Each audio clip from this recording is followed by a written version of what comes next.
Praise the Lord. இயேசுவின் ரத்தம் ஜெயம். தினமும் இயேசு நிகழ்ச்சிக்கு உங்களை கர்த்தராகிய இயேசு கிறிஸ்துவின் நாமத்தில் வரவேற்கிறேன். செய்தியின் தலைப்பு, உங்களது எல்லையை விட்டு விரட்டுங்கள் சாத்தானை. ஆதார வசனம் யாக்கோபு 4:7-8 ஆகையால் தேவனுக்கு கீழ்ப்படிந்திருங்கள், பிசாசுக்கு எதிர்த்து நில்லுங்கள், அப்பொழுது அவன் உங்களை விட்டு ஓடிப்போவான். தேவனிடத்தில் சேருங்கள், அப்பொழுது அவர் உங்களிடத்தில் சேருவார். தேவ ஞானம் பெற்றவர்களே, 1000 வருட அரசாட்சியின் போதுதான் பிசாசையும் அவன் சேனையும் பாதாளத்தை தள்ளி மூடி முத்திரிடப் போகிறது பரலோகம். வெளிப்படுத்தல் 20:2. அதுவரையில் அவன் தன் பொல்லாத கிரிகளை விட்டு ஓயமாட்டான். ரட்சிக்கப்பட்ட ஜனங்களுக்கு எதிராகவே பல காரியங்களை செய்வான். நாம் பயப்பட வேண்டிய அவசியம் இல்லை. இயேசு அப்பா அவருடைய கிரியைகளை அழிக்கவே வந்தார். 1 யோவான் 3:8. இழந்து போனதை தேடவும் ரட்சிக்கவே மனுஷகுமாரன் வந்திருக்கிறார் என்றார். லூக்கா 19:10. இந்த பொல்லாத சாத்தானோட போராடுவதே நமக்கு வாழ்க்கையாக இருக்கக்கூடாது. அவன் நம்மிடத்தில் ஏதோ ஒன்று அவனது உரியது இருந்தால் மட்டுமே அவனுடைய பொருளோ அவனுடைய சுபாவமோ உரிமை கொண்டாடி கொண்டு வருவான். உதாரணமாக, ஆபாசமான புத்தகங்கள் வீட்டில் இருந்தால், விக்கிரகங்கள் சம்பந்தப்பட்ட பொருள்கள், மற்றவர்களை பற்றி அவதூறாக பேசும் சுபாவம், ஆராதனையின் நேரத்தை மற்றவர்களுக்கு கொடுப்பது, செல்போனில் எல்லாவற்றையும் பார்ப்பது, பக்தி விருத்திக்கு ஏதுவல்லாத பேச்சுக்கள், சிந்தனைகள், மற்றவர்களை தூண்டிவிட்டு சண்டை போட வைத்து பார்க்கும் சுபாவம், மொத்தத்தில் தேவனுக்கு விரோதமான அருவருப்பான காரியங்கள் நம்ம எல்லையில் இருந்தால் அவற்றை உடனே இந்த செய்தியை கேட்டு முடிந்ததும் ஆவியானவருடைய கேளுங்கள், காட்டுவார், உணர்த்துவார். உடனே உங்கள் எல்லையில் இருக்கக்கூடாது.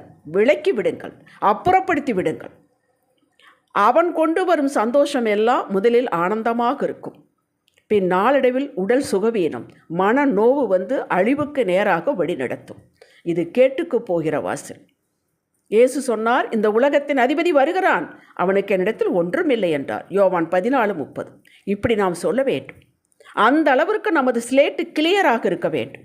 சந்தேகப்படாதீர்கள், ஏதாவது நம்ம அறியாமல் இருக்குமோ என்று. இருந்தால், இதை பற்றி நீங்கள் அறியாதவர்களாக இருந்தால் ஆவியானவர் உணர்த்துவார். உடனே அப்புறப்படுத்தி விடுங்கள், அவ்வளவுதான்.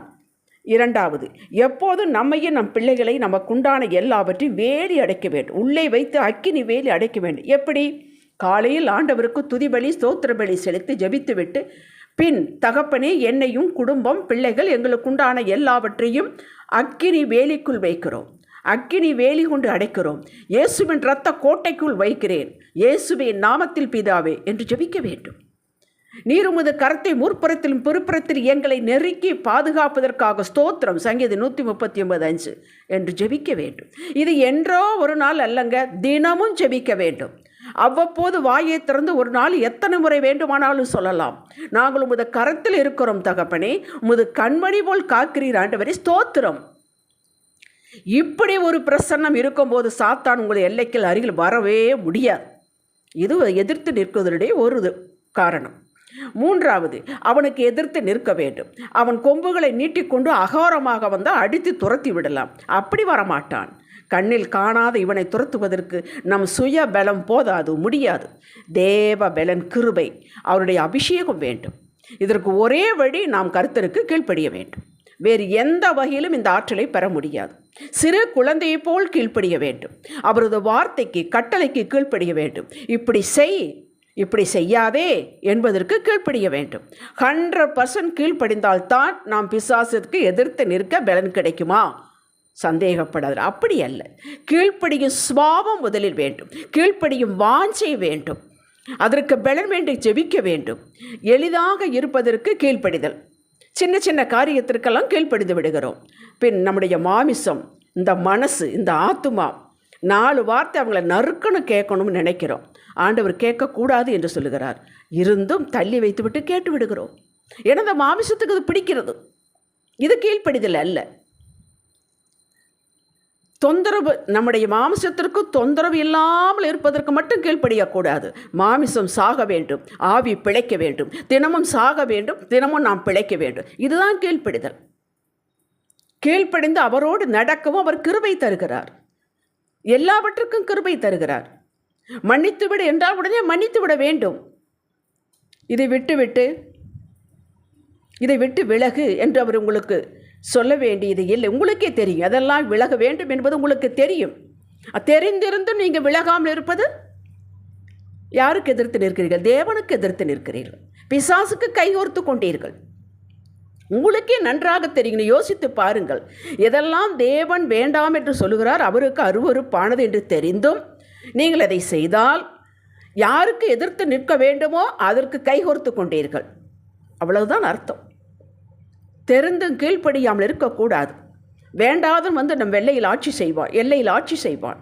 இயேசு பிசாசை தமது எல்லையிலிருந்து அவனை ஓடிவிடும்படி செய்தார். எப்படி? மத்தேயு 4ஆம் அதிகாரம், லூக்கா 4ஆம் அதிகாரத்தை வாசியுங்கள். தேவ வார்த்தையை கொண்டு இப்படி எழுதி இருக்கிறதே, இப்படி சொல்லி இருக்கிறதே, அவருக்கு ஆராய்ச்சி சொல்லி இருக்கிறதே என்று மட்டும்தான் சொன்னார். நீ ஓடிப்போ என்று சொல்லவில்லை, அவனே ஓடி போய்விட்டான். தேவ வார்த்தை எங்கே இருக்கிறதோ, வேத வாசிப்பு எங்கே இருக்கிறதோ, ஜெபம் ஸ்தோத்திரப்பலி எந்த வீட்டில் இருக்கிறதோ அந்த வீட்டுக்கு அவன் நுழைய முடியாது. நீங்கள் செய்து பாருங்கள். தொழிலில் நஷ்டம், நோய் வருகிறது, பிள்ளைகள் வேண்டாத குணங்கள், தேவையில்லாத வம்பு வழக்கு வருகிறது, எதை செய்தாலும் எதிர்ப்பு வருகிறது, தடை இல்லாமல் முன்னேறவருக்கு எதுவரைக்கும் தடையாகவே வருகிறது. இதெல்லாம் பிசாசின் கிரிகளை நம்ம ஏற்றுக்கொள்ளக்கூடாது. எப்படிங்க ஏற்றுக்கொள்ளாத? வந்துருச்சே, வந்துவிட்டது உண்மைதான், வெளியே போ, உன் அசுத்த கரத்தை எடு என்று கட்டளை கொடுக்க வேண்டும். நோய் வந்துவிட்டது என்றால் அந்த நோய் எனக்குரியது என்று அதையே பேசாதீர்கள். அதையே பேசினால்தான் உங்களை உறுதி ஆக்கிக் கொள்கிறீர்கள். அந்த நோயை கொண்டு வரும் பிசாசை முதலில் கடியுங்கள். அதே சமயத்தில் நம்ம யாரை மன்னிக்காமல் இருக்கிறோமோ உடனே மன்னித்து விடுங்கள். நோய் வருவதற்கு அதிகமான காரணம் மன்னிக்காமல் இருப்பது. கசப்பு, வெறுப்பு, பொறாமை, எரிச்சல், இது உள்ளே இருந்தால் கட்டாய நோய் வரும், வியாதி வரும். விளக்குங்கள். பிள்ளைகள் தூங்கும்போது அவங்களுடைய அருகில் நின்று, ஆண்டவரே, இந்த பொல்லாத சுபாவங்கள் கொண்டு வந்த பிசாசே உடைய அசுத்த கரத்தை என் பிள்ளையிலிருந்து எடு என்று தினமும் சொல்லுங்கள். நான் சபிக்கிறேன் என்று சொல்லுங்கள். பிசாசே, உன் கிரியைகளை சபிக்கிறேன், நீ என் வீட்டுக்குள் இருக்கக்கூடாது, என் பிள்ளைகளும் இருக்கக்கூடாது என்று இயேசுவே நாமத்தில் என்று சொல்லுங்கள். தினமும் சொல்லுங்கள். ஓடி போய் விடுவான். அந்த நாமத்திற்கு அந்த உள்ளது இருக்க முடியாது. அந்த வீட்டுக்குள் சத்தமாக உடைய நாமத்தை சொல்லுங்கள். அந்த வீட்டிற்குள் சத்தமாக இயேசுவின் ரத்தத்தை பற்றி பேசுங்கள். அந்த ரத்தத்தின் மகிமையை பற்றி பேசுங்கள். நடுநடுங்கி போய் விடுவான், இருக்க மாட்டான். அப்படித்தான் ஒவ்வொன்றுக்கும் செய்ய வேண்டும். தொழில் நஷ்டமானால் அப்படித்தான், எல்லாவற்றுக்கும் அப்படித்தான். தடைகள் வந்தால் அப்படித்தான். தடைகளை நொறுக்குகிறவர், நீக்குகிறவர் எனக்கு முன்பாக போகிறார் என்று சொல்லுங்கள். வாய்விட்டு சொல்லுங்கள். இதுதான் தேவனிடத்தில் நாம் கிட்டி சேருவது. எப்படி சேருவது? பின்னே அவருடைய வார்த்தையை கொண்டுதான் வர வேண்டும். அவர் என்ன நமக்கு செய்தார் என்று சொல்வதை கொண்டுதான் அவருடைய கிட்டி சேர வேண்டும். ஹல்லேலூயா. பவுல் தன் ஊழிய பாதையில் பிசாசுகள் இயேசுவின் நாமத்தில் விரட்டினார். பல இடங்களை விரட்டினார். பல சமயங்கள் ஆர்கியூ பண்ணாமல் அமைதியாக சென்று விட்டார். இது என்ன அவனுக்கு அடங்கி போவதா? இல்லவே இல்லை. அவனுக்கு தீனி போடாமல் இருப்பது. ஆர்கியூ பண்ணினால் அதை வைத்துக்கொண்டு அவன் வருவான். நமது வாயின் வார்த்தையில் குற்றம் காண தூண்டுவான். அதிகம் பேசாதீர்கள், தேவையானதை மட்டும் பேசுங்கள். இயேசு பரிசேயர் வேதபாரர்கள் பேச தூண்டினார்கள் இயேசுவை. இயேசு பேசவில்லையே, மௌனமாகத்தானே இருந்தார். மௌனம் ஒப்பற்ற மருந்து. இதுதான் அவனுக்கு எதிர்த்து நிற்பது. இன்னும் அதிகமாக துதிப்பது, இன்னும் அதிகமாக ஜெபிப்பது, இது அவனை எரிச்சல் ஊட்டக்கூடியது. அவன் நிற்க மாட்டான். ஒரு நாளும் நீங்கள் யோசியுங்கள். பிசாசுக்கு எரிச்சல் ஊட்ட வேண்டும், தேவனுக்கு சந்தோஷத்தை மகிமைப்படுத்த வேண்டும். தேவனுக்கு எதிர்த்து நிற்காதீர்கள், பிசாசுக்கு எதிர்த்து நில்லுங்கள். நீங்கள் தேவனுக்கு கீழ்ப்படிய அவன் எல்லையில் இருக்க மாட்டான். அதுதான் எதிர்த்து நிற்பது. பிசாசே, நான் உனக்கு எதிர்த்து நிற்கிறேன் என்று சொல்ல வேண்டிய அவசியம் இல்லை. தேவனுக்கு கீழ்ப்படியுங்கள், துதியுங்கள், ஜெபியுங்கள், இரத்தத்தின் மகிமையை பேசுங்கள், செலுத்த வேண்டிய காணிக்கைகளை செலுத்துங்கள், நல்ல சுபாவத்தை வெளிப்படுத்துங்கள்.